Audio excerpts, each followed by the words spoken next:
Amrita. It is for these that I am unslayable in the worlds. Therefore, I cannot part with them.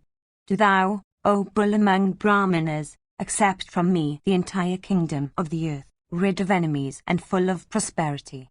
O foremost of regenerate ones, if I am deprived of my earrings, and the male born with my body, I shall be liable to be vanquished by the foes. Vaisampayana continued. When the illustrious slayer of Parka refused to ask for any other boon, Kama with a smile again addressed him, saying, O God of gods, even before this, I had recognized thee, O Lord. O Sakra, it is not proper for me to confer on thee any unprofitable boon, for thou art the very Lord of the Celestials. On the contrary, being as thou art the Creator and Lord of all beings, it is thou that shouldst confer boons on me. If, O God, I give thee this coat of mail and earrings, then I am sure to meet with destruction, and thou shalt also undergo ridicule. Therefore, O Sakra, take my earrings and excellent mail in exchange for something conferred by thee on me. Otherwise, I will not bestow them on thee. Thereupon Sakra replied, Even before I had come to thee, Surya had known of my purpose, and without doubt, it is he that hath unfolded everything unto thee. O Gana, be it as thou wishest. O Sun, accept the thunderbolt alone. Tell me what it is that thou desirest to have. Vaisampayana continued. Hearing these words of Indra, Kana was filled with delight, and seeing that his purpose was about to be accomplished, he approached Vasava, and intent upon obtaining a dart incapable of being baffled, he addressed Indra, saying, Do thou, O Vasava, in exchange for my coat of mail and earrings, give me a dart incapable of being baffled, and competent to destroy hosts of enemies when arrayed in order of battle. Thereupon, O ruler of earth, fixing his mind for a moment on the dart, for bringing it there, Vasava thus spake unto Kana, Do thou give me thy earrings, and the coat of mail born with thy body, and in return take this dart on these terms. When I encounter the Daitya in battle, this dart that is incapable of being baffled, hurled by my hand, destroyeth enemies by hundreds, and cometh back to my hand after achieving its purpose. In thy hand, however, this dart, O son of Sutta, will slay only one powerful enemy of thine. And having achieved that feat, it will, roaring and blazing, return to me. Thereat Kana said, I desire to slay in fierce fight even one enemy of mine, who roareth fiercely and is hot as fire, and of whom I am in fear. At this, Indra said, Thou shalt slay such a roaring and powerful foe in battle. But that one whom thou seekest to slay is protected by an illustrious personage. Even he whom persons versed in the Vedas call the invincible boar, and the incomprehensible Narayana, even the Krishna himself, is protecting him. Thereupon Kana replied, Even if this be so, do thou, O illustrious one, give me the weapon that will destroy only one powerful foe. I shall, on my part, bestow on thee my mail and earrings, cutting them off my person. Do thou, however, grant that my body, thus wounded, may not be unsightly. Hearing this, Indra said, As thou, O Gana, art bent upon observing the truth, thy person shall not be unsightly, or shall any scar remain on it. And, O thou best of those that are graced with speech, O Gana, thou shalt be possessed of complexion and energy of thy father himself. And if, maddened by wrath, thou hurlest this dart, while there are still other weapons with thee, and when thy life also is not in imminent peril, it will fall even on thyself. Kana answered, As thou directest me, O Sakra, I shall hurl this Vasavi dart only when I am in imminent peril. Truly I tell thee this. Vaisampayana continued. Thereupon, O king, taking the blazing dart, Kana began to peel off his natural mail. And beholding Kana cutting his own body, the entire host of celestials and men and Danavas set up a leonine roar. and Karna betrayed no contortions of face while peeling his mail. And beholding that hero among men thus cutting his body with an weapon, smiling ever and anon, celestial kettle drums began to be played upon and celestial flowers began to be showered on him. And Karna, cutting off the excellent mail from his person, gave it to Vasava, still dripping, and cutting off his earrings also from off his ears, he made them over to Indra. And it is for this fact that he came to be called Karna. And Sakra, having thus beguiled Karna that made him famous in the world, thought with a smile that the business of the sons of Bandu had already been completed. And having done all this, he ascended to heaven. And hearing that Karna had been beguiled, all the sons of Dhritarashtra became distressed and shorn of pride. And the sons of Pritha, on the other hand, learning that such plight had befallen the son of the charioteer, were filled with joy. Janamejaya said, "When were those heroes, the sons of Pandu, at that time? And from whom did they hear this welcome news? And what also did they do, when the 12th year of their exile passed away? Do thou, O illustrious one, tell me all this."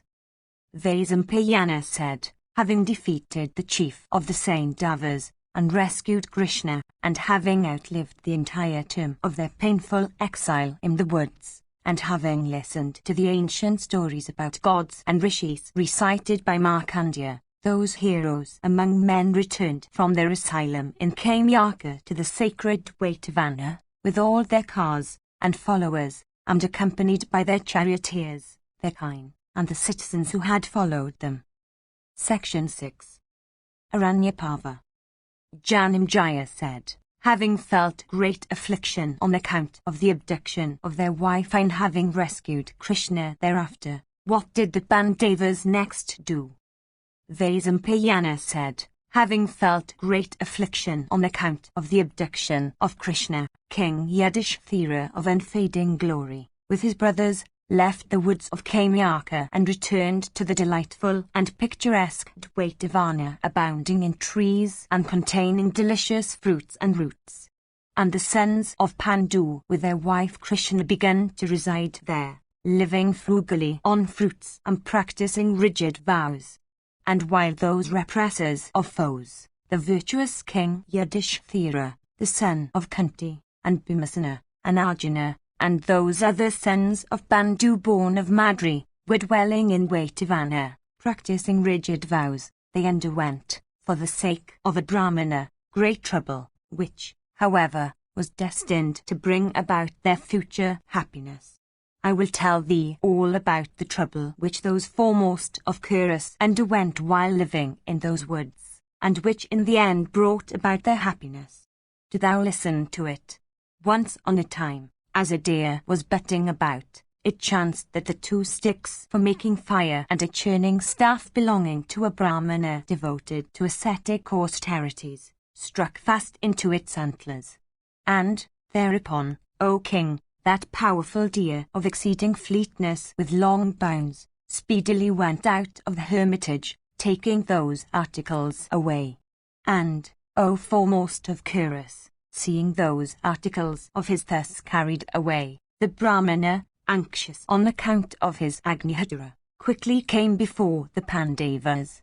And approaching without loss of time Ajatasattu seated in that forest with his brothers, the Brahmana, in great distress, spake these words, as a deer was butting about, it happened, O king, that my fire sticks and churning staff which had been placed against a large tree stuck fast to its antlers. O king, that powerful deer of exceeding fleetness hath speedily gone out of the hermitage with long bounds, taking those articles away.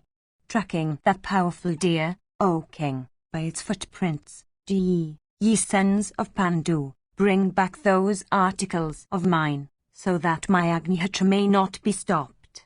Hearing these words of the Brahmana, Yudhishthira became exceedingly concerned. And the son of Kunti taking up his bow sallied out with his brothers. And putting on their corslets and equipped with their bows, those bulls among men, intent upon serving the Brahmana, swiftly sallied out in the wake of the deer. And descrying the deer at no great distance, those mighty warriors discharged at it barbed arrows and javelins and darts, but the sons of Pandu could not pierce it by any means. And as they struggled to pursue and slay it, that powerful deer became suddenly invisible. And losing sight of the deer, the noble-minded sons of Pandu, fatigued and disappointed and afflicted with hunger and thirst, approached a banyan tree in that deep forest, and sat down in its cool shade. And when they had sat down, Nakula, stricken with sorrow and urged by impatience, addressed his eldest brother of the Kuru race, saying, "In our race, O king, virtue hath never been sacrificed, and nor hath there been loss of wealth from insolence. And being asked, we have never said to any creature, nay. Why then, in the present case, have we met with this disaster?" Section CCCX. Yudhishthira said, "There is no limit to calamities, nor is it possible to ascertain either their final or efficient cause. It is the Lord of justice alone who distributeth the fruits of both virtue and vice." Thereupon Bhima said, "Surely, this calamity hath befallen us, because I did not slay the Pratikamin on the very spot, when he dragged Krishna as a slave into the assembly." And Arjuna said, "Surely, this calamity hath befallen us, because I resented not those biting words piercing the very bones, uttered by the suitor's son." And Sahadeva said, "Surely, O Bharata, this calamity hath befallen us, because I did not slay Sakuni when he defeated the Attais." Vaisampayana continued. Then King Yudhishthira addressed Nakula, saying, "Do thou, O son of Madri, climb this tree and look around the 10 points of the horizon. Do thou see whether there is water near us or such trees as grow on watery grounds. O child, these thy brothers are all fatigued and thirsty." Thereupon saying, "So be it," Nakula speedily climbed up a tree, and having looked around, said unto his eldest brother, "O king, I see many a tree that groweth by the water's side, and I hear also the cries of cranes. Therefore, without doubt, water must be somewhere here." Hearing these words, Kunti's son Yudhishthira, firm in truth, said, "O amiable one, go thou and fetch water in these quivers." Saying, "So be it," at the command of his eldest brother, Nakula quickly proceeded towards the place where there was water and soon came upon it. And beholding a crystal lake inhabited by cranes, he desired to drink of it, when he heard these words from the sky, "O child, do not commit this rash act. This lake hath already been in my possession. Do thou, O son of Madri, first answer my questions and then drink of this water and take away as much as thou requirest." Nakula, however, who was exceedingly thirsty, disregarding these words, drank of the cool water, and having drunk of it, dropped down dead. And, O repressor of foes, seeing Nakula's delay, Yudhishthira the son of Kunti said unto Sahadeva, the heroic brother of Nakula, "O Sahadeva, it is long since our brother, he who was born immediately before thee, hath gone from hence. Do thou, therefore, go and bring back thy uterine brother, together with water." At this, Sahadeva, saying, "So be it," set out in that direction, and coming to the spot, beheld his brother lying dead on the ground. And afflicted at the death of his brother, and suffering severely from thirst, he advanced towards the water, when these words were heard by him, "O child, do not commit this rash act. This lake hath already been in my possession. First answer my question, and then drink of the water and take away as much as thou mayst require." Sahadeva, however, who was extremely thirsty, disregarding these words, drank of the water, and having drunk of it, dropped down dead. Then Yudhishthira, the son of Kunti, said unto Vijaya, "It is long since, O Vatsu, that thy 2 brothers have gone, O repressor of foes. Blessed be thou. Do thou bring them back, together with water. Thou art O child, the refuge of us all when plunged in distress. Thus addressed the intelligent Gerdakisa, taking his bow and arrows and also his naked sword, set out toward that lake of waters. And reaching that spot, he whose car was drawn by white steeds beheld those tigers among men, his two younger brothers who had come to fetch water, lying dead there. And seeing them as if asleep, that lion among men, exceedingly aggrieved, raised his bow and began to look around that wood. But he found none in that mighty forest. And, being fatigued, he who was capable of drawing the bow by his left hand as well, rushed in the direction of the water. And as he was rushing towards the water, he heard these words from the sky: Why dost thou approach this water? Thou shalt not be able to drink of it by force. If thou, O Kauntia, can answer the question I will put to thee, then only shalt thou drink of the water and take away as much as thou requirest, O Bharata. Thus forbidden, the son of Pritha said, Do thou forbid me by appearing before me. And when thou shalt be sorely pierced with my arrows, thou wilt not then again speak in this way. Having said this, Partha covered all sides with arrows inspired by mantras. And he also displayed his skill in shooting at an invisible mark by sound alone. And, O bull of the Bharata race, sorely afflicted with thirst, he discharged barbed darts and javelins and iron arrows, and showered on the sky innumerable shafts incapable of being baffled. Thereupon, the invisible Yaksha said, What need of all this trouble, O son of Pritha? Do thou drink only after answering my questions. If thou drink, however, without answering my questions, thou shalt die immediately after. Thus addressed, Pritha's son Dhananjaya, capable of drawing the bow with his left hand as well, disregarding those words, drank of the water, and immediately after dropped down dead.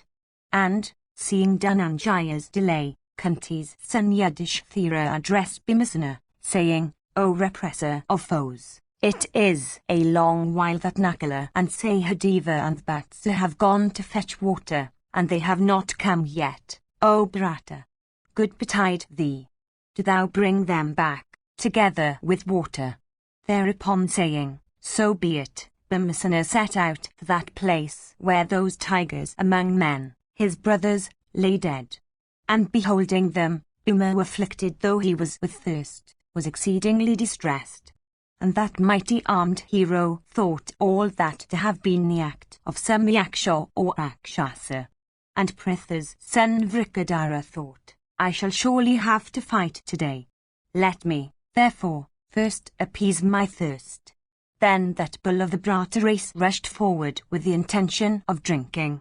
Thereupon the Yaksha said, O child, do not commit this rash act. This lake hath already been in my possession. Do thou first answer my questions, and then drink and take away as much water as thou requirest. Vaisampayana continued, thus addressed by that Yaksha of immeasurable energy, Bhima, without answering his questions, drank of the water. And as soon as he drank, he fell down dead on the spot. Then thinking that his brothers had left him long since, Yudhishthira waited for some time. And the king said unto himself again and again, Why is it that the two sons of Madri are delaying? And why doth the wielder also of the Gandhiva delay? And why doth Bhima too, endued with great strength, delay? I shall go to search for them. And resolved to do this, the mighty armed Yudhishthira then rose up, his heart burning in grief. And that bull among men, the royal son of Kunti, thought within himself, Is this forest under some malign influence? Or is it infested by some wicked beasts? Or have they all fallen in consequence of having disregarded some mighty being? Or, not finding water in the spot whither those heroes had first repaired, they have spent all this time in search through the forest? What is that reason for which those bulls among men do not come back? And speaking in this strain, that foremost of monarchs, the illustrious Yudhishthira entered into that mighty forest where no human sound was heard, and which was inhabited by deer and bears and birds, and which was adorned with trees that were bright and green, and which echoed with the hum of the black bee and the notes of winged warblers. As he was proceeding along, he beheld that beautiful lake which looked as if it had been made by the celestial artificer himself. And it was adorned with flowers of a golden hue and with lotuses and scint-hue vase. And it abounded with canes and katakas and caraviras and pipilas, and fatigued with toil, Yudhishthira saw that tank and was struck with wonder. Section Xi. Vaisampayana said, Yudhishthira saw his brothers, each possessed of the glory of Indra himself, lying dead like the regents of the world dropped from their spheres at the end of the Yuga. And beholding Arjuna lying dead, with his bow and arrows dropped on the ground, and also Bhimasena and the twins motionless and deprived of life, the king breathed a hot and long sigh, and was bathed in tears of grief. And beholding his brothers lying dead, the mighty armed son of Dharma, with heart tracked in anxiety, began to lament profusely, saying, Thou hadst, O mighty armed Vrikadara, vowed, saying, I shall with mace smash the thighs of Duryodhana in battle. O enhancer of the glory of the Kurus, in thy death, O mighty armed and high-souled one, all that hath become fruitless now. The promises of men may be ineffectual, but why have the words of the gods uttered in respect of thee been thus fruitless? O Dhananjaya, while thou wert in thy mother's lying in room, the gods had said, O Kunti, this thy son shall not be inferior to him of 1,000 eyes. And in the northern Paripatra mountains, all beings had sung, saying, the prosperity of this race, robbed by foes, will be recovered by this one without delay. No one will be able to vanquish him in battle, while there will be none whom he will not be able to vanquish. Why then hath that Jishu endued with great strength been subject to death? Oh, why doth that Dhananjaya, relying on whom we had hitherto endured all this misery, lie on the ground blighting 108 all my hopes? Why have those heroes, those mighty sons of Kunti, Bhimasena and Dhananjaya, came under the power of the enemy, those who themselves always slew their foes, and whom no weapons could resist? Surely, this vile heart of mine must be made of adamant, since, beholding these twins lying today on the ground, it doth not split. Ye bulls among men, versed in holy writ and acquainted with the properties of time and place, and endued with ascetic merit, ye who duly performed all sacred rites, why lie ye down, without performing acts deserving of you? Alas, why lie ye insensible on the earth, with your bodies unwounded, ye unvanquished ones, and with your vows untouched? And beholding his brothers sweetly sleeping there as they usually did, on mountain slopes, the high-souled king, overwhelmed with grief and bathed in sweat, came to a distressful condition. And saying, it is even so, that virtuous lord of men, immersed in an ocean of grief, anxiously proceeded to ascertain the cause of that catastrophe. And that mighty armed and high-souled one, acquainted with the divisions of time and place, could not settle his course of action. Having thus bewailed much in this strain, the virtuous Yudhishthira, the son of Dharma Otapu, restrained his soul and began to reflect in his mind as to who had slain those heroes. There are no strokes of weapons upon these, nor is any one's footprint here. The being must be mighty, I ween, by whom my brothers have been slain. Earnestly shall I ponder over this, or let me first drink of the water, and then know all. It may be that the habitually crooked-minded Duryodhana hath caused this water to be secretly placed here by the king of the Gandharvas. What man of sense can trust wicked wight of evil passions with whom good and evil are alike? Or, perhaps, this may be an act of that wicked-souled one through secret messengers of his. And it was thus that that highly intelligent one gave way to diverse reflections. He did not believe that water to have been tainted with poison, for though dead no corpse-like pallor was on them. The colour on the faces of these my brothers hath not faded. And it was thus that Yudhishthira thought. And the king continued, each of these foremost of men was like unto a mighty cataract. Who, therefore, save Yama himself, who in due time bringeth about the end of all things, could have baffled them thus. And having concluded this for certain, he began to perform his ablutions in that lake. And while he descended into it, he heard these words from the sky, uttered by the Yakshur, I am a crane, living on tiny fish. It is by me that thy younger brothers have been brought under the sway of the Lord of departed spirits. If thou, O Prince, answer not the questions put by me, even thou shalt number the fifth corpse.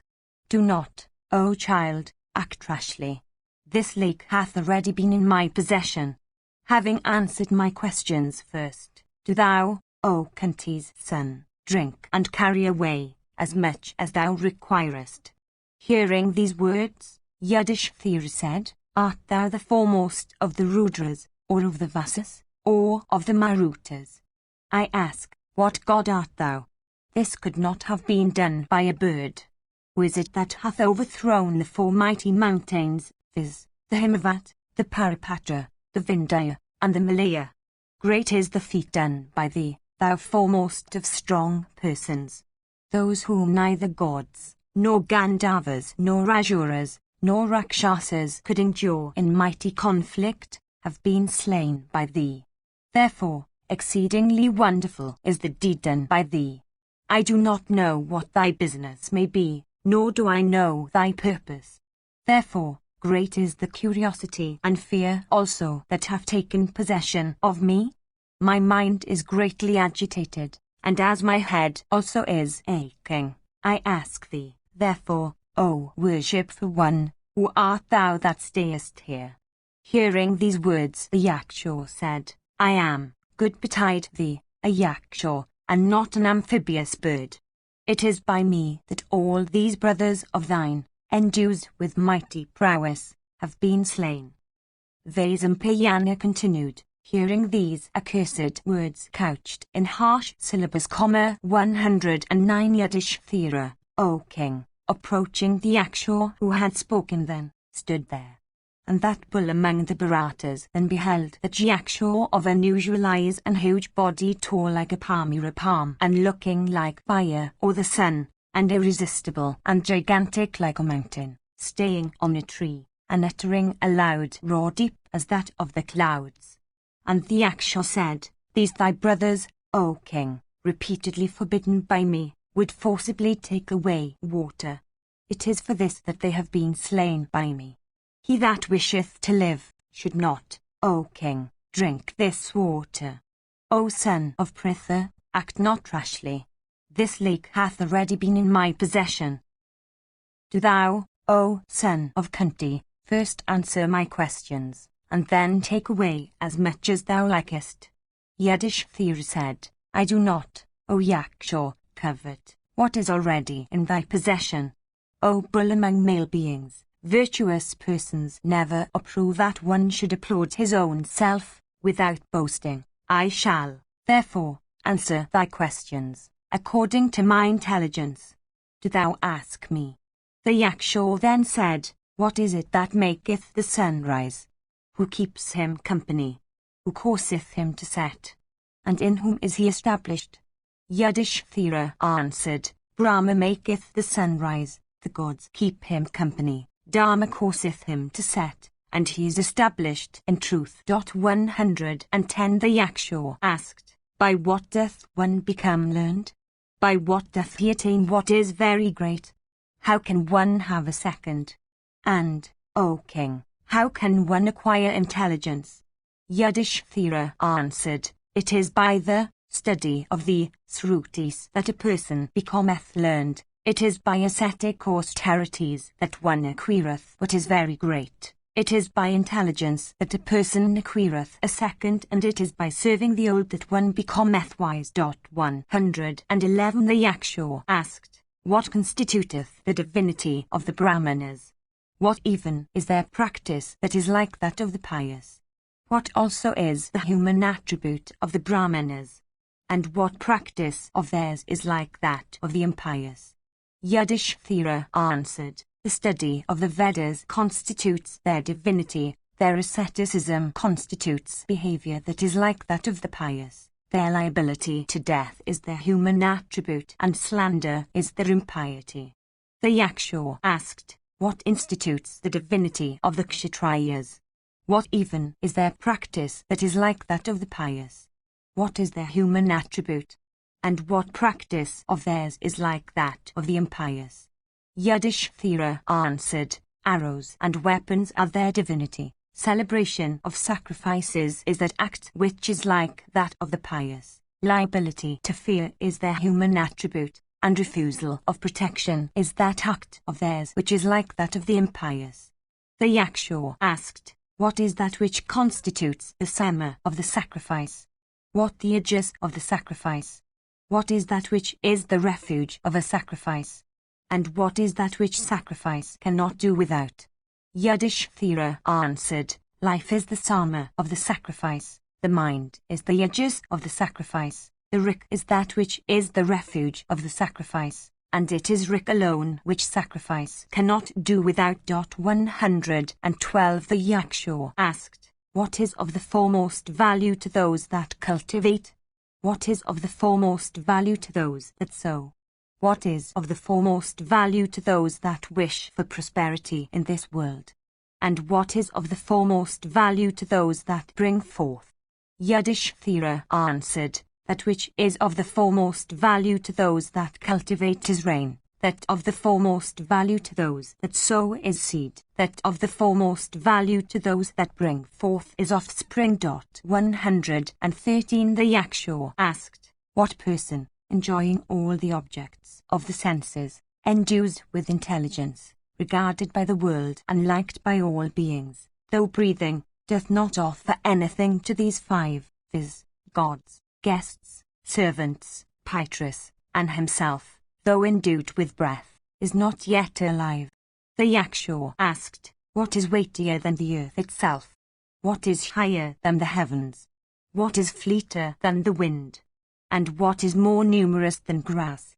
Yudhishthira answered, the mother is weightier than the earth, the father is higher than the heaven, the mind is fleeter than the wind, and our thoughts are more numerous than grass. The Yaksha asked, what is that which doth not close its eyes while asleep? What is that which doth not move after birth? What is that which is without heart? And what is that which swells with its own impetus? Yudhishthira answered, a fish doth not close its eyes while asleep, an egg doth not move after birth, a stone is without heart, and a river swelleth with its own impetus. The Yaksha asked, who is the friend of the exile? Who is the friend of the householder? Who is the friend of him that ails? And who is the friend of one about to die? Yudhishthira answered, the friend of the exile in a distant land is his companion, the friend of the householder is the wife, the friend of him that ails is the physician, and the friend of him about to die is charity. The Yaksha asked, who is the guest of all creatures? What is the eternal duty? What, O foremost of kings, is Amrita? And what is this entire universe? Yudhishthira answered, Agni is the guest of all creatures, the milk of kine is Amrita, therewith is the eternal duty, and this universe consists of air alone. 114. The Yaksha asked, what is that which sojourneth alone? What is that which is reborn after its birth? What is the remedy against cold? And what is the largest field? Yudhishthira answered, the sun sojourneth alone, the moon takes birth anew, fire is the remedy against cold, and the earth is the largest field. The Yaksha asked, what is the highest refuge of virtue? What of fame? What of heaven?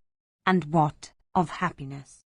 Yudhishthira answered, liberality is the highest refuge of virtue, gift, of fame, truth, of heaven, and good behavior, of happiness. The Yakshur asked, what is the soul of man? Who is that friend bestowed on man by the gods? What is man's chief support? And what also is his chief refuge? Yudhishthira answered, the sun is a man's soul, the wife is the friend bestowed on man by the gods, the clouds are his chief support, and gift is his chief refuge. The Yakshur asked, what is the best of all laudable things? What is the most valuable of all his possessions? What is the best of all gains? And what is the best of all kinds of happiness? Yudhishthira answered, the best of all laudable things is skill, the best of all possessions is knowledge, the best of all gains is health, and contentment is the best of all kinds of happiness. The Yakshur asked, what is the highest duty in the world? What is that virtue which always beareth fruit? What is that which, if controlled, leadeth not to regret? And who are they with whom an alliance cannot break? Yudhishthira answered, the highest of duties is to refrain from injury. The rites ordained in the 3 Vedas always bear fruit. The mind, if controlled, leadeth to no regret, and an alliance with the good never breaketh. The Yakshur asked, what is that which, if renounced, maketh one agreeable? What is that which, if renounced, leadeth to no regret? What is that which, if renounced, maketh one wealthy? And what is that which, if renounced, maketh one happy? Yudhishthira answered, pride, if renounced, maketh one agreeable. Wrath, if renounced, leadeth to no regret. Desire, if renounced, maketh one wealthy. And avarice, if renounced, maketh one happy. The Yakshur asked, for what doth one give away to Brahmanas? For what to mimes and dancers? For what to servants? And for what to king? Yudhishthira answered, it is for religious merit that one giveth away to Brahmanas, it is for fame that one giveth away to mimes and dancers, it is for supporting them that one giveth away to servants, and it is for obtaining relief from fear that one giveth to kings. The Yakshur asked, with what is the world enveloped? What is that owing to which a thing cannot discover itself? For what are friends forsaken? And for what doth one fail to go to heaven? Yudhishthira answered, the world is enveloped with darkness. Darkness doth not permit a thing to show itself. It is from avarice that friends are forsaken, and it is connection with the world for which one faileth to go to heaven. The Yakshur asked, for what may one be considered as dead? For what may a kingdom be considered as dead? For what may a sarada be considered as dead? And for what, a sacrifice? Yudhishthira answered, for want of wealth may a man be regarded as dead. A kingdom for want of a king may be regarded as dead. A sarada that is performed with the aid of a priest that hath no learning may be regarded as dead. And a sacrifice in which there are no gifts to Brahmanas is dead. The Yakshur asked, what constitutes the way? What hath been spoken of as water? What as food? And what as poison? Tell us also what is the proper time of a sarada, and then drink and take away as much as thou likest. Yudhishthira answered, they that are good constitute the way. 115 space hath been spoken of as water. 116 the cow is food. 117 a request is poison. And a brahmana is regarded as the proper time of a sarada. 118 I do not know what thou mayst think of all this, O Yakshur. The Yakshur asked, what hath been said to be the sign of asceticism? And what is true restraint? What constitutes forgiveness? And what is shame? Yudhishthira answered, staying in one's own religion is asceticism. The restraint of the mind is of all restraints the true one. Forgiveness consists in enduring enmity, and shame in withdrawing from all unworthy acts. The Yaksha asked, what, O king, is said to be knowledge? What, tranquility? What constitutes mercy? And what hath been called simplicity? Yudhishthira answered, true knowledge is that of divinity. True tranquility is that of the heart. Mercy consists in wishing happiness to all. And simplicity is equanimity of heart. The Yaksha asked, what enemy is invincible? What constitutes an incurable disease for man? What sort of a man is called honest and what dishonest? Yudhishthira answered, anger is an invincible enemy. Covetousness constitutes an incurable disease. He is honest that desires the weal of all creatures, and he is dishonest who is unmerciful. The Yaksha asked, what, O king, is ignorance? And what is pride? What also is to be understood by idleness? And what hath been spoken of as grief? Yudhishthira answered, true ignorance consists in not knowing one's duties. Pride is a consciousness of one's being himself an actor or sufferer in life. Idleness consists in not discharging one's duties, and ignorance in grief. The Yaksha asked, what hath steadiness been said by the rishis to be? And what, patience? What also is a real ablution? And what is charity? Yudhishthira answered, steadiness consists in one staying in one's own religion, and true patience consists in the subjugation of the senses. A true bath consists in washing the mind clean of all impurities, and charity consists in protecting all creatures. The Yaksha asked, what man should be regarded as learned, and who should be called an atheist? Who also is to be called ignorant? What is called desire, and what are the sources of desire? And what is envy? Yudhishthira answered, he is to be called learned who knoweth his duties. An atheist is he who is ignorant, and so also he is ignorant who is an atheist. Desire is due to objects of possession, and envy is nothing else than grief of heart. The Yaksha asked, what is pride, and what is hypocrisy? What is the grace of the gods, and what is wickedness? Yudhishthira answered, stolid ignorance is pride.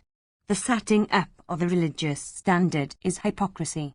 The grace of the gods is the fruit of our gifts, and wickedness consists in speaking ill of others. The Yaksha asked, virtue, profit, and desire are opposed to one another. How could things thus antagonistic to one another exist together? Yudhishthira answered, when a wife and virtue agree with each other, then all the three thou hast mentioned may exist together. The Yaksha asked, O bull of the Brata race, who is he that is condemned to everlasting hell? It behoveth thee to soon answer the question that I ask. Yudhishthira answered, he that summoneth a poor Brahmana promising to make him a gift and then tells him that he hath nothing to give, goeth to everlasting hell.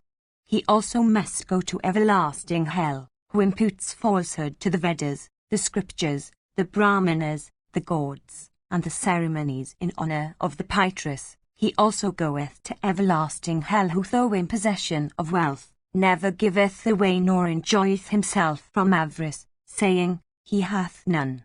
The Yaksha asked, by what, O king, birth, behaviour, study, or learning doth a person become a Brahmana? Tell us with certitude. Yudhishthira answered, listen, O Yaksha. It is neither birth, nor study, nor learning, that is the cause of Brahmanahood. Without doubt, it is behaviour that constitutes it. One's behaviour should always be well guarded, especially by a Brahmana. He who maintaineth his conduct unimpaired, is never impaired himself. Professors and pupils, in fact, all who study the scriptures, if addicted to wicked habits, are to be regarded as illiterate wretches. He only is learned who performeth his religious duties. He even that hath studied the 4 Vedas is to be regarded as a wicked wretch, scarcely distinguishable from a Sudra, if his conduct be not correct. He only who performeth the Agnihitra and hath his senses under control is called a Brahmana. The Yakshur asked, What doth one gain that speaketh agreeable words? What doth he gain that always acteth with judgment? What doth he gain that hath many friends? And what he that is devoted to virtue? Yudhishthira answered, He that speaketh agreeable words becometh agreeable to all. He that acteth with judgment obtaineth whatever he seeketh. He that hath many friends liveth happily, and he that is devoted to virtue obtaineth a happy state in the next world. The Yakshur asked, Who is truly happy? What is most wonderful? What is the path? And what is the news? Answer these 4 questions of mine and let thy dead brothers revive. Yudhishthira answered, O amphibious creature, a man who cooketh in his own house, on the 5th or the 6th part of the day, with scanty vegetables, but who is not in debt and who stirreth not from home, is truly happy. Day after day countless creatures are going to the abode of Yama, yet those that remain behind believe themselves to be immortal. What can be more wonderful than this? Argument leads to no certain conclusion. The Srutis are different from one another. There is not even one rishi whose opinion can be accepted by all. The truth about religion and duty is hid in caves, therefore, that alone is the path along which the great have trod. This world full of ignorance is like a pan. The sun is fire, the days and nights are fuel. The months and the seasons constitute the wooden ladle. Time is the cook that is cooking all creatures in that pan, with such aids. This is the news. The Yakshur asked, Thou hast, O repressor of foes, truly answered all my questions. Tell us now who is truly a man, and what man truly possesseth every kind of wealth. Yudhishthira answered, The report of one's good action reacheth heaven and spreadeth over the earth. As long as that report lasteth, so long is a person to whom the agreeable and the disagreeable, weal and woe, the past and the future, are the same, is said to possess every kind of wealth. The Yakshur said, Thou hast, O king, truly answered who is a man, and what man possesseth every kind of wealth. Therefore, let one only amongst thy brothers, whom thou mayst wish, get up with life. Yudhishthira answered, Let this one that is of darkish hue, whose eyes are red, who is tall like a large salad tree, whose chest is broad and arms long, let this Nakula, O Yakshur, get up with life. The Yakshur rejoined, This Bhimasena is dear unto thee, and this Arjuna also is one upon whom all of you depend. Why, then, O king, dost thou wish a step-brother to get up with his life? How canst thou, forsaking Bhima, whose strength is equal to that of 10,000 elephants, wish Nakula to live? People said that this Bhima was dear to thee. From what motive then dost thou wish a step-brother to revive? Forsaking Arjuna, the might of whose arm is worshipped by all the sons of Pandu, why dost thou wish Nakula to revive? Yudhishthira said, If virtue is sacrificed, he that sacrificeth it is himself lost. So virtue also cherisheth the cherisher. Therefore, taking care that virtue by being sacrificed may not sacrifice us, I never forsake virtue. Abstention from injury is the highest virtue, and is, I ween, even higher than the highest object of attainment. I endeavour to practice that virtue. Therefore, let Nakula, O Yakshur, revive. Let men know that the king is always virtuous. I will never depart from my duty. Let Nakula, therefore, revive. My father had 2 wives, Kunti and Madri. Let both of them have children. This is what I wish. As Kunti is to me, so also is Madri. There is no difference between them in my eye. I desire to act equally towards my mothers. Therefore, let Nakula live. The Yakshur said, Since abstention from injury is regarded by thee as higher than both profit and pleasure, therefore, let all thy brothers live, O bull of Bharata race. Section Xi. Vaisampayana continued. Then, agreeable to the words of the Yaksha, the Pandavas rose up, and in a moment their hunger and thirst left them. Thereupon Yudhishthira said, I ask thee that art incapable of being vanquished, and that standest on one leg in the tank, what god art thou? For I cannot take thee for a Yaksha. Art thou the foremost of the Vasas, or of the Rudras, or of the chief of the Maruts? Or art thou the Lord himself of the Celestials, wielder of the thunderbolt? Each of these my brothers is capable of fighting as 100,000 warriors, and I see not the warrior that can slay them all. I see also that their senses have refreshed, as if they have sweetly awaked from slumber. Art thou a friend of ours, or even our father himself? At this the Yaksha replied, O child, I am even thy father, the Lord of Justice, possessed of great prowess. Know, bull of the Brata race, that I came hither desirous of beholding thee.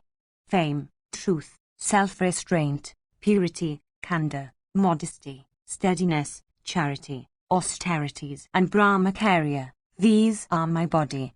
And abstention from injury, impartiality, peace, penances, sanctity, and freedom from malice are the doors through which I am accessible. Thou art always dear to me. By good luck thou art devoted to the 5:119, and by good luck also thou hast conquered the 6:120 of the 6, to appear in the first part of life, 2 in the middle part thereof, and the remaining 2 at the end, in order to make men repair to the next world. I am, good betide thee, the Lord of Justice. I came hither to test thy merit. I am well pleased to witness thy harmlessness, and, O sinless one, I will confer boons on thee. Do thou, O foremost of kings, ask of me boons. I shall surely confer them, O sinless one. Those that revere me never come by distress. Yudhishthira said, A deer was carrying away the Brahmana's fire sticks. Therefore, the first boon that I shall ask is, may that Brahmana's adorations to Agni be not interrupted. The Yaksha said, O Kunti's son endued with splendor, it was I who, for examining thee, was carrying away, in the guise of a deer, that Brahmana's fire sticks. Vaisampayana continued. Thereupon that worshipful one said, I give thee this boon. Good betide thee. O thou that are like unto an immortal, ask thou a fresh boon. Yudhishthira said, We have spent these 12 years in the forest, and the 13th year is come. May no one recognize us, as we spent this year somewhere. Vaisampayana continued, Thereat that worshipful one replied, I give this boon unto thee. And then reassuring Kunti's son having truth for prowess, he also said, Even if, O Bharata, ye range this entire earth in your proper forms, none in the 3 worlds shall recognize you. Ye perpetuators of the Kuru race, through my grace, ye will spend this 13th year, secretly and unrecognized, in Virata's kingdom. And every one of you will be able at will to assume any form he likes. Do ye now present the Brahmana with his fire sticks? It was only to test you that I carried them away in the form of a deer. O amiable Yudhishthira, do thou ask for another boon that thou mayst like. I will confer it on thee. O foremost of men, I have not yet been satisfied by granting boons to thee. Do thou, my son, accept a third boon that is great and incomparable. Thou, O king, art born of me, and Vidura of portion or mine. Thereat Yudhishthira said, It is enough that I have beheld thee with my senses, eternal God of gods, as thou art. O father, whatever boon thou wilt confer on me I shall surely accept gladly. May I, O Lord, always conquer covetousness and folly and anger, and may my mind be ever devoted to charity, truth, and ascetic austerities. The Lord of Justice said, Even by nature, O Pandava, hast thou been endued with these qualities, for thou art the Lord of Justice himself. do thou again attain what thou asked for. Vaisampayana continued, having said these words, the worshipful Lord of Justice, who is the object of contemplation of all the worlds, vanished therefrom, and the high-souled Pandavas after they had slept sweetly were united with one another. And their fatigue dispelled, those heroes returned to the hermitage, and gave back that Brahmana his fire sticks. That man who pursueth this illustrious and fame-enhancing story of the revival of the Pandavas, and the meeting of father and son, Dharma and Yudhishthira, obtaineth perfect tranquillity of mind, and sons and grandsons, and also a life extending over 100 years. And the mind of that man that layeth this story to heart, never delighteth in unrighteousness, or in disunion among friends, or misappropriation of other persons' property, or staining other people's wives, or in foul thoughts. Section XI. Vaisampayana continued, commanded by the Lord of Justice to thus spend in disguise the 13th year of non-discovery, the high-souled Pandavas, observant of vows and having truth for prowess, sat before those learned and vow-observing ascetics that from regard were dwelling with them in their exile in the forest. And with joined hands they said these words, with the intention of obtaining permission to spend the 13th year in the manner indicated. And they said, Ye know well that the sons of Dhritarashtra have by deceit deprived us of our kingdom, and have also done us many other wrongs. We have passed 12 years in the forest in great affliction. The 13th year only, which we are to spend unrecognized, yet remaineth. It behoveth you to permit us now to spend this year in concealment. Those rancorous enemies of ours, Sayadana, the wicked-minded Kama, and Shivala's son, should they discover us, would do mighty wrong to the citizens and our friends. Shall we all with the Brahmanas be again established in our own kingdom? Having said this, that pure-spirited son of Dharma, King Yudhishthira, overwhelmed with grief and with accents choked in tears, swooned away. Thereupon the Brahmanas, together with his brothers, began to cheer him up. Then Dharma spake unto the king these words, fraught with mighty meaning, O king, thou art learned and capable of bearing privations, art firm in promise, and of subdued sense. Men of such stamp are not overwhelmed by any calamity whatever. Even the high-souled gods themselves have wandered over various places in disguise, for the purpose of overcoming foes. Indra, for the purpose of overcoming his toes, dwelt in disguise in the asylum of Giriprastha, in Nishada, and thus attained his end. Before taking his birth in the womb of Aditi, Vishnu, for the purpose of destroying the Daityas, passed a long time unrecognized, assuming the form of the Hayagriva, horse-necked. Then, how disguising himself in the form of a dwarf, he by his prowess deprived Vali of his kingdom, hath been heard by thee.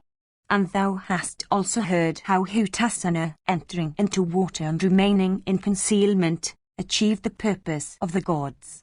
And O thou vest in duty, thou hast heard how Hari, with the view of overcoming his foes, entered into Sakra's thunderbolt, and lay concealed there. And, O sinless one, thou hast heard of the office the regeneratrice of at one time performed for the gods, remaining concealed in his mother's womb. And O child, living in concealment in every part of the earth, Vivaswat, endued with excellent energy, at last entirely burned up all his foes. And living disguised in the abode of Dasaratha, Vishnu of dreadful deeds slew the 10-necked one in battle. Thus remaining in disguise in various places, high-souled persons have before this conquered their enemies in battle. Thus cheered by these words of Dharma, the virtuous Yudhishthira, relying on his own wisdom and also that acquired from the scriptures, regained his composure. Then that foremost of strong persons, the mighty armed Bhimasena, endued with great strength, encouraging the king greatly, spake these words, looking up to thy face, for permission, the wielder of the Gandiva, acting according to his sense of duty, hath not yet, O king, shown any rashness. And although fully able to destroy the foe, Nakula and Sahadeva of dreadful prowess have been ever prevented by me. Never shall we swerve from that in which thou wilt engage us. Do thou tell us what is to be done. We shall speedily conquer our enemies. When Bhimasena had said this, the Brahmanas uttered benedictions on the Bhratas, and then obtaining their permission, went to their respective quarters. And all those foremost to Vyatas and Munis versed in the Vedas, exceedingly desirous of again beholding the Pandavas, went back to their homes. And accompanied by Dharmya, these heroes, the 5 learned Pandavas equipped in vows, set out with Krishna, and each versed in a separate science, and all proficient in mantras and cognizant of when peace was to be concluded and when war was to be waged. Those tigers among men, about to enter upon the life of non-recognition, the next day proceeded for a crows and then sat themselves down with the view of taking counsel of each other. The end of Anupava. Footnotes.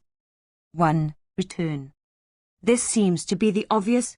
There is a different reading, however. Fadri, Sayat seen, some texts have as yet applauded. Nilakantha imagines that the meaning is as distribution of food amongst the various classes of beings like the gods, the Pitras, and sea, is applauded and sea, and sea. 2. Return. A form of sacrifice which consists in pouring oblations of clarified butter with prayers into a blazing fire. It is obligatory on Brahmanas and Kshatriyas, except those that accept certain vows of great austerity. 3. Return. The Vasudeva sacrifices the offer of food to all creatures of the earth by scattering a potion. 4. Return. A gift. It may be of various kinds. The fees paid to Brahmanas assisting at sacrifices and religious rites, such as offering oblations to the dead, are dakshinas, as also gifts to Brahmanas on other occasions, particularly when they are fed. It bring to this day the custom never to feed a Brahmana without paying him a pecuniary fee. There can be no sacrifice, no religious rite, without dakshina. 5. Return. Reference to self, that is without the motive of bettering one's own self, or without any motive at all. This contains the germ of the doctrine preached more elaborately in the Bhagavad Gita. 6. Return. This yoga consists, in their case, of a combination of attributes by negation of the contrary ones, that is by renunciation of motives in all they do. 7. Return. A form of yoga that is said to consist in the mingling of some of the air supposed to exist in every animal body. These airs are 5, prana, apana, samana, udana, and vyana. 8. Return. The 8 Vasas, the 11 Rudras, the 12 Adityas, Prajapati, and Vashakara. 9. Return. An order of celestials. 10. Return. Celestial flowers of much fragrance. 11. Return. The ascetic properties are anima, ligama, etc. 12. Return. The bow of Vishnu, as that of Shiva, is called Pinaka. 13. Return. The words of the text Taradana, Pashubanda, Ishti Mantra, Yajana, and Tapakriyu. 14. Return. Dhritarashtra being blind is described as Pragnakakzu, that is having knowledge for his eye.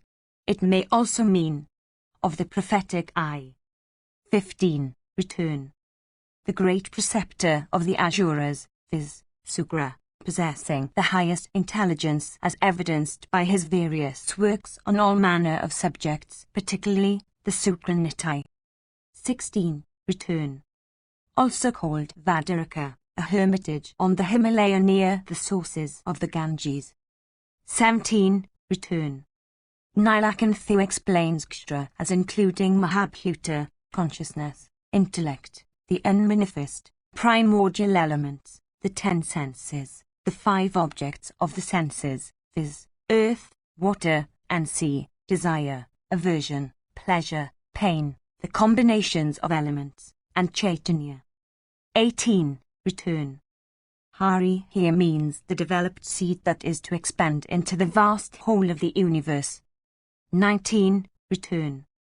This wheel is the wheel of time, that is, measured according to the solar, lunar and astral revolutions. The importance of Ashtavakra's reply is this: may the meritorious deeds performed at proper times, during the revelation of this wheel of time, protect thee. 20. Return. Thunder and lightning, all misery and death. 21. Return. Cloud all the mind.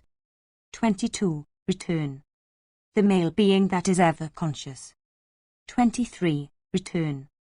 The mundane egg. 24. Return. The soul that has renounced connection with the body. 25. Return. The heart of a yogi. 26. Return. Ashtavakra comes to Janaka's sacrifice with the object of proving the unity of the Supreme Being. Vanden avails himself of various system of philosophy to combat his opponent. He begins with the Buddhistic system. The form of the dialogue is unique in literature, being that of enigmas, and the latent meaning is in a queer way hid under the appearance of puerile and heterogeneous combinations of things. Vanden opens the controversy by saying that as the number of each of these is one, so one only intellect is the Lord, leader and guide of the senses. 27. Return. There is a Vedic revelation that two birds live together on a tree as friends. One of these eats the fruits and the other looks at the former. From this it is manifest that two are the lords, leaders, and guides of the senses. That there is a second faculty besides the intellect is also proved by the fact that in sleep, when the intellect is inactive, that faculty continues in action. For if it were not so, we could not remember having slept, nor connect the state after awaking with that preceding sleep.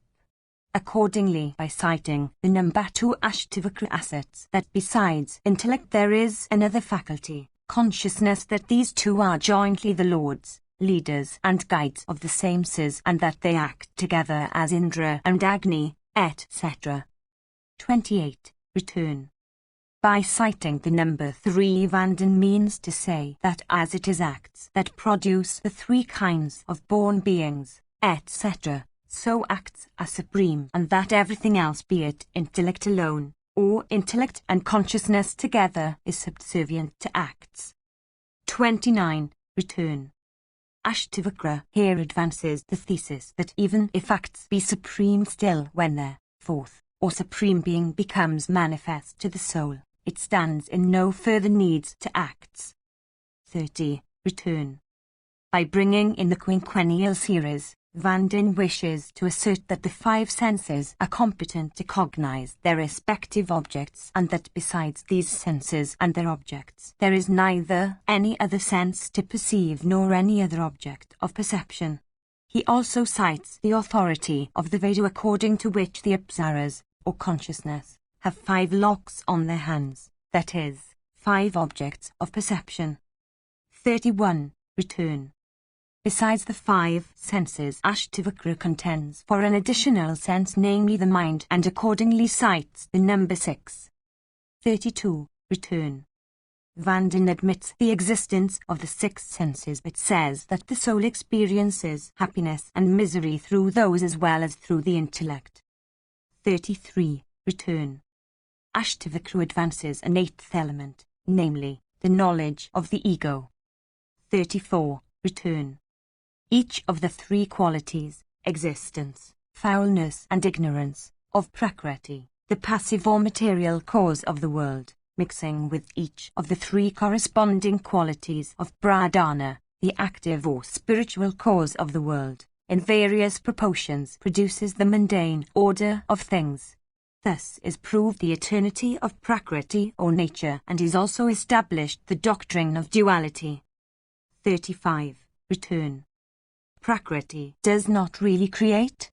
It is the Supreme Being who, through the medium of illusion, in contract with the 10 organs, viz., the 5 locomotive organs and the 5 organs of sense, makes manifest the system of things. Prakriti therefore has no real existence. Her existence is only apparent in the real existence of the soul. 36. Return. Upas, stakes, mean here, feelings, etc., which keep men bound to the world. Rudras are those who make others cry. Vanden means to say that the soul is not essentially free from the fetters of happiness and misery arising from the 11 objects of perception. In this world all men are subject to happiness and misery. We also hear that there are Rudras in heaven. 37. Return. The Supreme Soul unaffected by happiness and misery really exists, but his existence is not susceptible of being proved, nor can the ignorant ever perceive him. Men attain that condition through these 12, viz., virtue, true, self-restraint, penances, goodwill, modesty, forgiveness, exemption from envy, sacrifice, charity, concentration and control over the senses. 38. Return. According to some, endeavors to attain emancipation can be successful not in this world but in the world of Brahma. Others say that to that end a special yoga is necessary. By bringing forward the objects numbering 13, Vanden advances the opinion that virtue, etc., are not sufficient for purposes of emancipation but that suitable time and place are also essential. 39. Return. Ashtavakra concludes by citing the same number 13. The soul, which is essentially unaffected, becomes subject to happiness and misery through the 13, viz., the 10 organs of locomotion and sense, and intellect, mind and egoism. But that is janadas, that is, those that have surmounted ignorance, namely, the 12th virtue, etc., destroy those 13, and that is emancipation. 40. Return. Su means excellent, and yuta, sacrifice. The compound accordingly means comma performer of excellent sacrifice. 41. Return. Iti means these 6 things, unfavorable to crops, excessive rain, drought, rats, locusts, birds, and a neighbouring hostile king. 42. Return. Inasmuch as the rites performed by the Sudras have their origin in the Vedas. 43. Return. More literally, the state of the gods. It may appropriately be remarked here that the ordinary Hindu gods of the post-Vedic period, like the gods of ancient Greece and Italy, were simply a class of superhuman beings, distinctly contradistinguished from the Supreme Spirit, the Paramatman or Parabrahma. After death, a virtuous man was supposed to be transformed into one of these so-called gods. 44. Return. This is the well-known and popular doctrine of transmigration of souls. 45. Return. The word in the text is Coridus Harkers, supposed by Wilson to be the Paspalum Fermentacia, Vididict. 46. Return. The word in the text is Mlechaputam. The Sanskrit grammar affords a great facility for the formation of verbs from substantives. Mlechify may be hybrid, but it correctly and shortly signifies the Sanskrit word. 47. Return. Pushaya is the 8th lunar asterism consisting of 3 stars, of which one is the Cancer. Vidi Wilson's diet. 48. Return. An Indian creeper of the order of Goatnera racemosa. It bears large white flowers of much fragrance. 49. Return. They, therefore, that lead deathless lives can enjoy this bliss from day to day forever. 50. Return. It is difficult to understand how all that Vaka says can be an answer to Indra's question. The chief of the gods inquires, what are the joys of those that lead deathless lives? Vaka breaks away into a confused rigmarole about the merits of independence and the religious merit of entertaining guests and servants. All the printed editions have the passage as rendered here. 51. Return. The ceremony of Swastivachana is described to be a religious rite, preparatory to any important observance, in which the Brahmanas strew boiled rice on the ground, and invoke the blessings of the gods on the ceremony about to commence. Vide Wilson's Dict. A flowery car was, probably, one of the celestial make that the kings procured from heaven by performing costly rites and ceremonies. These were sometimes exhibited to the people, and prior to these exhibitions, the ceremony of Swastivachana was performed. 52. Return. A man is said to sell the Vedas who lectures on the Vedas taking fees from the hearers. 53. Return. Japa is the silent recitation of particular mantras. 54. Return. Mantras are particular formulae of worship. They are for the most part rhythmic compositions, believed to be of great efficacy. 55. Return. The homa is that sacrificial rite which consists of pouring libations of clarified butter into fire. 56. Return. Vedame Inu. Lit. A boat made of the Vedas. 57. Return. Vishada is the original. It means discontent, but here it means more a mixture of discontent, perplexity and confusion than mere discontent. 58. Return. A form of Hindu etiquette at parting. 59. Return. It is so very difficult to translate the word karma, religion and morals were invariably associated with each other in ancient Hindu mind. 60. Return. Agni or fire was supposed to convey the oblations offered by men to the gods. 61. Return. Kumar means a boy, hence a prince. Here Kartika the war god is meant. 62. Return. By carrying their oblations to the gods. 63. Return. Portions of the Vedas. 64. Return. Raga means love. 65. Return. Kama is the name of the god of love, Indian Cupid. 66. Return. The body, the exciting cause of our actions, is an uktha. The soul of the vivifier of the body is the second uktha, and the Supreme Spirit, the inciter of the soul, is the third. 67. Return. The Word of God. 68. Return. In Hindu mythology there are no gods who destroy sacrifices. It is only the Asuras who do so. The Birdwind translator renders this passage, 15 other gods belonging to Western nations or Asuras. It is noticeable that the beings that were denounced as Asuras by the Hindus were worshipped as gods, Asuras, by the followers of Zarathustra. 69. Return.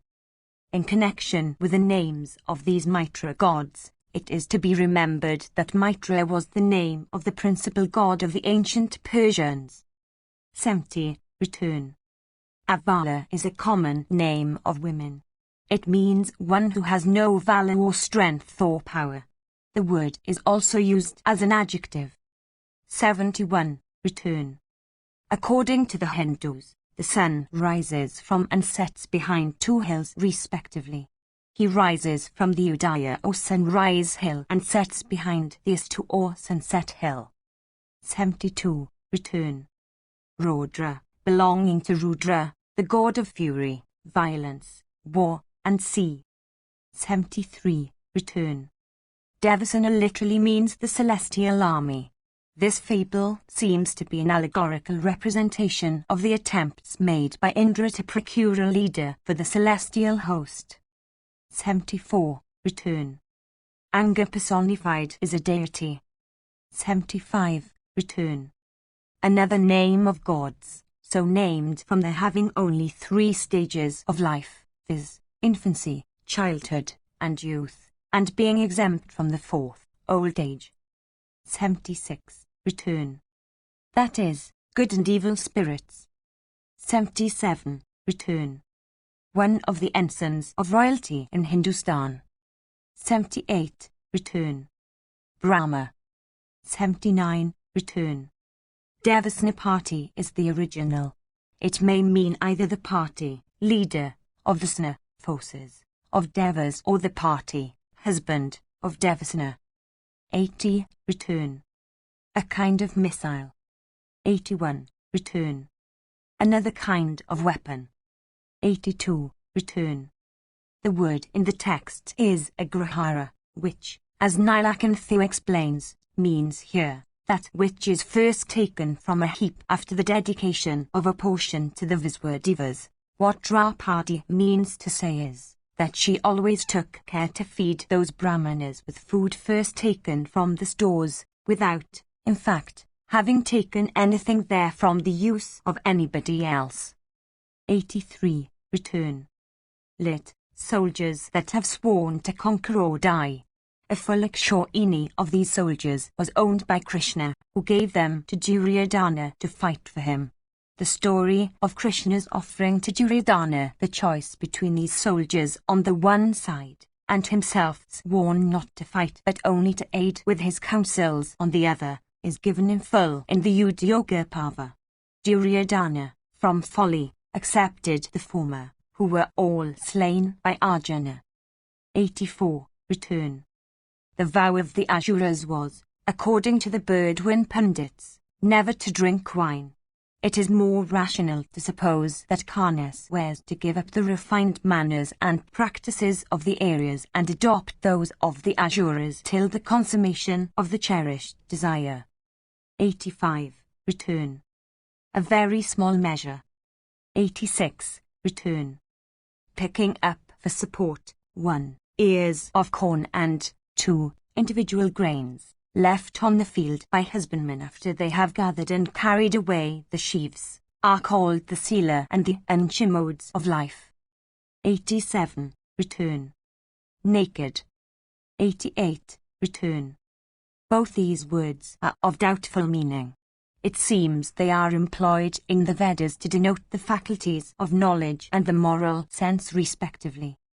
89. Return. The 6 acts of a king are peace, war, marching, halting, sowing dissension, and seeking protection. 90. Return. Tadmrigam, formerly Prajapati, assuming the form of a deer, followed his daughter from lust, and Rudra, armed with a trident, pursued Prajapati and struck off his head. That deer head of Prajapati severed from the trunk became the star, or rather constellation, called Mrigashiras. 91. Return. Abode of Varuna in the original. 92. Return. Garuda. 93. Return. Pavana, the god of the wind. 94. Return. There is a difference of reading here. Some texts read 57. 95. Return. A difference of reading is observable here. 96. Return. As a purificatory ceremony, called the Akamana. To this day, no Hindu can perform any ceremony without going through the Akamana in the first instance. 97. Return. Traditions represents the sons of King Sagara of the Ikshwaka race as the excavator of the ocean. Hence the ocean is called Sagara. 98. Return. Lit. An engine killing 100. Perhaps some kind of rude cannon. 99. Return. Perhaps brands or torches steeped in wax, intended to be thrown in a burning state amongst the foe.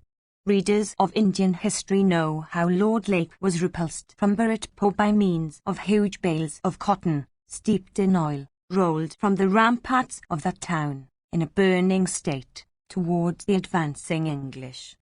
100. Return. Lit. Be a Purusha, male. Manhood would not be appropriate in connection with a Rakshasa. 101. Return. This weapon could restore an insensible warrior to consciousness, as the Sandmohana weapon could deprive one of consciousness. 102. Return. Visalia, a medicinal plant of great efficacy in healing cuts and wounds. It is still cultivated in several parts of Bengal. a medical friend of the writer tested the efficacy of the plant known by that name and found it to be much superior to either gallic acid or tannic acid in stopping blood. 103. Return. The Gaikas occupy, in Hindu mythology, a position next only to that of the gods, and superior to that of the Gandharvas, who are the celestial choristers. The White Mountain is another name of Kailasa, the peak where Shiva hath his abode. 104. Return. According to both Vyasa and Valmiki, there is nothing so fierce as a Brahmana's curse. The very thunderbolt of Indra is weak compared to a Brahmana's curse. The reason is obvious. The thunder smites the individual at whom it may be aimed. The curse of Brahmana smites the whole race, whole generation, whole country. 105. Return. Abhijit is lit, the 8th muhurta of the day, a muhurta being equal to an hour of the 48 minutes, that is the 30th part of a whole day and night. The vision of the asterism is as explained by Nilakantha, the Saravava. 106. Return. Also called Gayatri, the wife of Brahma. 107. Return. In the original, Vimanam, i.e., a car. 108. Return. Samrajya, killing. 109. Return. Lit. Letters. 110. Return. Behind the plain and obvious meanings of the words employed both in the question and the answer, there is a deeper signification of a spiritual kind. I think Nilakantha has rightly understood the passage. By Aditya, which of course commonly means the sun, is indicated the unpurified soul, from Adat Sabdatan Indriyadivas and c. The first question then becomes, who is it that exalteth the unpurified soul? The act of exaltation implies a raising of the soul from its earthly connections. The answer to this is Brahma, that is, Veda or self-knowledge. The second question, what are those that keep company with the soul during its progress of purification? The answer is self-restraint and other qualities, which are all of a godlike or divine nature. The third question is what will lead the soul to its place, state, of rest? The answer is Dharma, that is, rectitude, morality, and religious observances. It is often asserted that one must pass through the observances, karma, before attaining to a state of rest or truth or pure knowledge. The last question is karma on what is the soul established. The answer, according to all that has been previously said, is truth or pure knowledge. For the soul that is emancipated from and raised above all carnal connections, is no longer in need of observances and acts, karma, but stays unmoved in true knowledge, jnana. 111. Return. Nilakantha explains both driti and dvitiya in a spiritual sense. There is no need, however, of a spiritual explanation here. By driti is meant steadiness of intelligence, by dvitiya lit, a second. What Yudhishthira says is that a steady intelligence serves the purposes of a helpful companion. 112. Return. Nilakantha explains this correctly, as I imagine, by supposing that by sacrifice is meant the spiritual sacrifice for the acquisition of pure knowledge. In the objective sacrifice which one celebrates, the sama, the ajas, and the rik mantras are all necessary. In the subjective sacrifice, the acquisition of true knowledge, life and mind are as necessary as the mantras from the sama and the Yajurvedas in an objective one.